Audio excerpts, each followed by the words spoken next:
Assalamualaikum warahmatullahi wabarakatuh. Selamat pagi. Hari ini kita akan melanjutkan pertemuan kelas dasar reaksi anorganik. Jadi kita sudah membahas beberapa materi sebelumnya tentang pelarut non-air. Nah, hari ini kita akan membahas tentang konsep hard-soft acid-base atau asam basa keras lunak.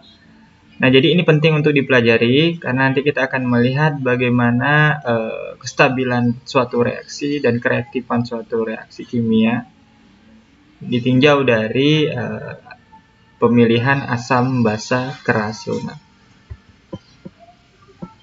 Nah, jadi konsep ini sebenarnya sudah dikenalkan pada tahun 1965 oleh Pearson, ya. Jadi dia menganggap bahwa asam keras itu berkoordinasi dengan basa keras, ya, dan asam lunak itu berkoordinasi dengan basa lunak. Jadi keras dengan keras, ya, lunak dengan lunak. Jadi ini adalah konsep sederhana yang digunakan untuk merasionalisasi berbagai macam informasi kimia dan beberapa reaksi anorganik dan organik.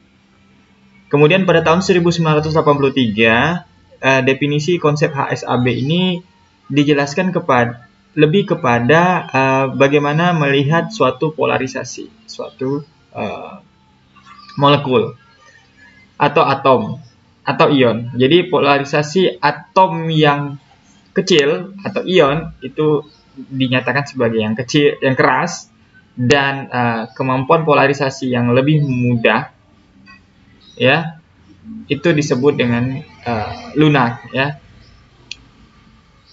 Jadi itu konsep sederhana yang dikembangkan pada tahun-tahun 1965 dan 1983.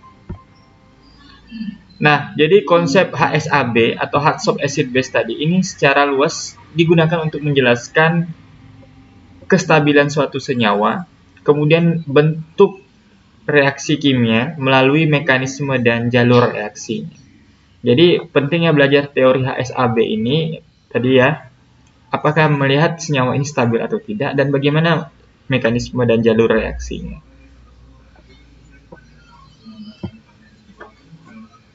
Nah, seperti kita ketahui reaksi kimia pada umumnya, jadi teori HSAB itu dengan konsep rumus reaksi kimia biasa, AB plus CD menjadi AC plus BD yang bergerak dari kiri ke kanan.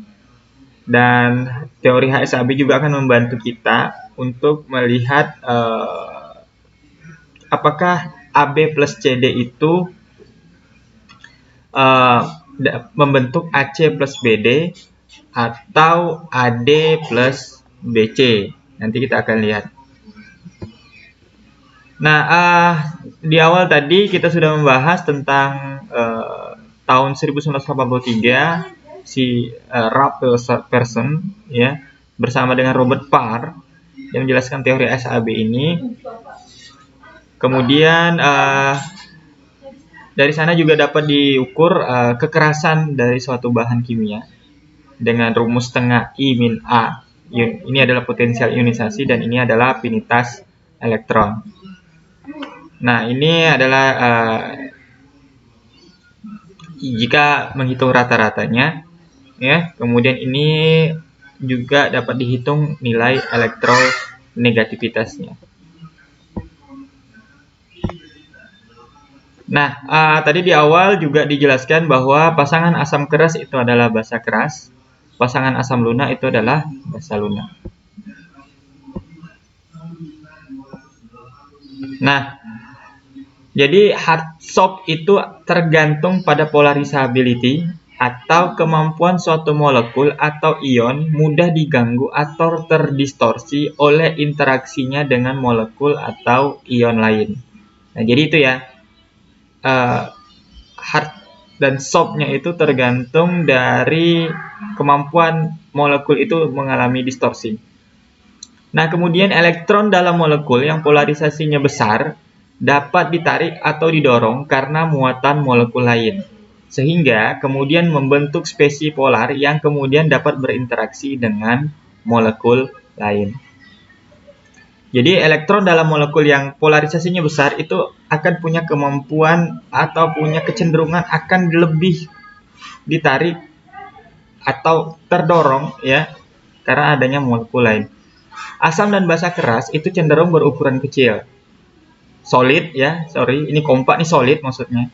Dan non polarizable karena tadi ukurannya kecil kan ya.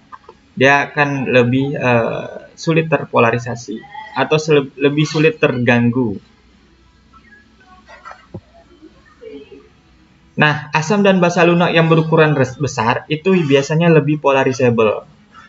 Contoh, asam keras adalah kation dengan muatan positif besar. Biasanya sesuatu yang keras, ya, dia punya muatan yang besar atau memiliki elektron pada orbital D yang tidak dapat digunakan untuk membentuk ikatan pi. Biasanya terjadi pada kation-kation golongan 2 seperti Al3+. Ada juga beberapa asam keras yang tidak dapat dideskripsikan sesuai pengertian di atas. Ya, ada pengecualian juga, tidak semuanya juga begitu. Seperti Cr3+, Mn2+, Fe3+, dan kobalt. Ya. Nah, asam lunak adalah kation yang memiliki elektron pada orbital dengan yang pada orbital D yang available atau yang tersedia untuk digunakan pada ikatan pi. Nah, kalau asam keras tadi itu elektron pada orbitalnya tidak dapat digunakan untuk ikatan pi, tapi kalau asam lunak itu elektron pada orbital D-nya malah tersedia untuk digunakan pada ikatan pi. Nah, semakin besar suatu atom, semakin lunak. Ya, karena apa? Karena jumlah kulitnya semakin banyak sehingga lebih polarizable. Nah, ini adalah perbandingan secara karakteristik ya dari asam keras, asam lunak, basa keras, basa lunak. Jadi kalau asam keras itu dia punya jari-jari ionnya sangat kecil, ya, kurang dari 90 pikometer, kemudian dia muatan positifnya besar dan elektronegativitasnya sekitar 0,7 sampai 1,6. Ini punya kecenderungan lebih mudah terlarut dengan cepat. Kemudian untuk asam lemah, di sini kita tidak mendefinisikan sebagai asam lemah ya, tapi lebih kepada asam lunak, ya. Nah, kalau asam lunak kebalikan dari asam keras tadi, dia jari-jarinya lebih besar, lebih dari 90 pikometer, kemudian partial positifnya rendah ya, jadi dia memiliki partial positif, muatan partial. Kemudian dia punya nilai intermediate elektronegatif sekitar 1,9 dan sampai 2,5. Kemudian dia lebih cenderung dapat mengalami polarisasi dan oksidasi. Kemudian basa keras, dia atomnya kecil tapi lebih besar dia ukurannya, itu sekitar 120 pikometer. Dia punya elektronegativitas yang besar 3 sampai 4. Kemudian dia punya polarisability yang rendah dan sulit untuk dioksidasi. Kemudian untuk basa lunak, atomnya berukuran lebih besar lagi, lebih dari 170 pikometer, tapi elektronegativitasnya rendah.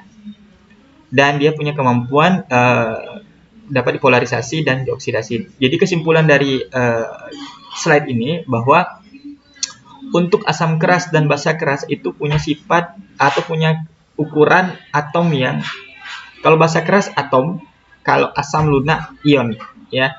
Jadi lebih kepada ukuran yang kecil dan dibandingkan dengan yang lunak, ya. Kemudian dia juga punya high electronegativity, jadi punya elektronegativitas yang besar untuk yang keras. Kemudian yang lunak biasanya dia low. Oke, itu ya. Nanti kita akan bahas lebih lanjut. Nah, ini adalah contoh perbandingan antara kalau kita melihat diagram orbital molekulnya, diagram tingkat energi ini akan menjelaskan ini acid, ada asam dan basa. Yang asam ini cenderung yang dia akan LUMO, yang untuk LUMO, dan kemudian basa dia biasanya high occupied. Nah, ini ketika dia berkoordinasi HOMO dengan LUMO, dia akan membentuk suatu kompleks. Oke, kita lanjut saja. Nah, ini secara umum. Dari tadi kita menjelaskan asam keras, basa lunak, asam keras, basa keras, asam lunak, basa lunak, atom atau kation atau ion, ya, ion-ion seperti apa yang termasuk dalam asam keras, asam lunak, basa keras, basa lunak. Nah, ini kita akan lihat karakter umum dari asam keras itu small size cation, ya, atau kation yang berukuran kecil. Itu contohnya H+, lithium, ya, Li+, Be2+, Mg2+, dan Al3+, ya. Biasanya yang ukuran kationnya kecil. Tapi jika kation yang berukuran besar, ini biasanya tergolong sebagai asam lunak. Nah, bagaimana dengan basa keras dan basa lunak? Basa keras itu anion yang berukuran kecil, dan basa lunak anion yang berukuran besar. Nah, tolong ditanamkan dalam pemikiran kita bahwa yang acid itu lebih kepada kation, basa lebih kepada anion. Dan ingat, untuk yang hard, ya, untuk yang hard itu yang ukuran kecil, dan yang untuk soft, untuk yang keras itu untuk ukuran yang kecil, dan soft atau yang lunak itu untuk ukuran yang besar, ya. Ini mudah kok dipelajari. Jadi asalkan paham dengan konsepnya, ya. Nah, ini ada contoh pertanyaan. Walaupun kecil, sorry. Manakah yang lebih lunak?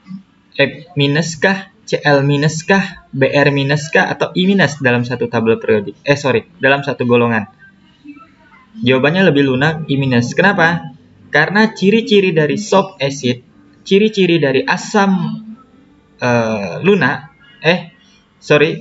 ciri-ciri dari basa lunak, ya.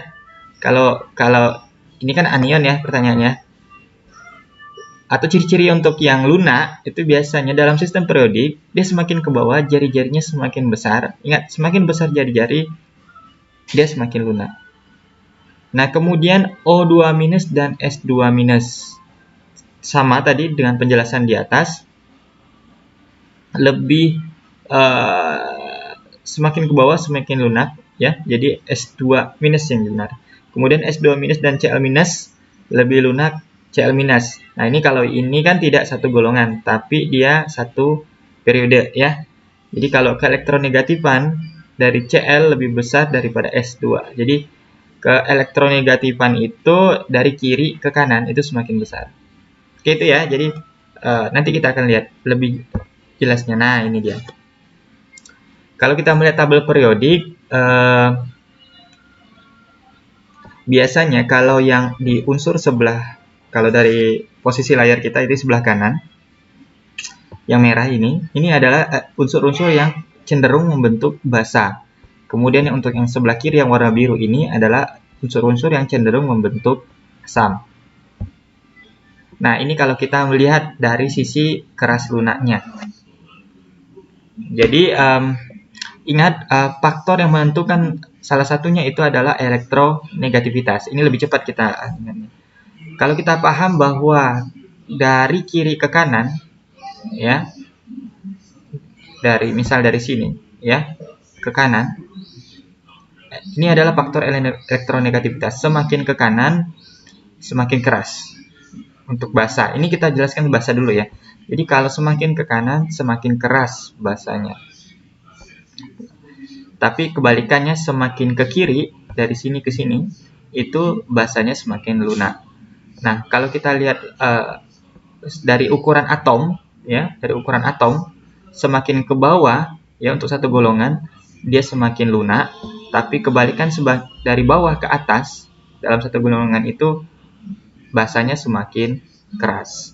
Nah, kemudian kalau kita lihat dari asam, ya, unsur yang cenderungan dapat membentuk asam, kebalikan dari basa, kalau asam dari kiri ke kanan itu dia cenderungnya makin lunak, tetapi kebalikannya kalau dari dari kanan ke kiri, kebalikannya itu akan lebih keras, ya. Nanti kita akan lanjut di video berikutnya karena ini saya potong per 15 menit.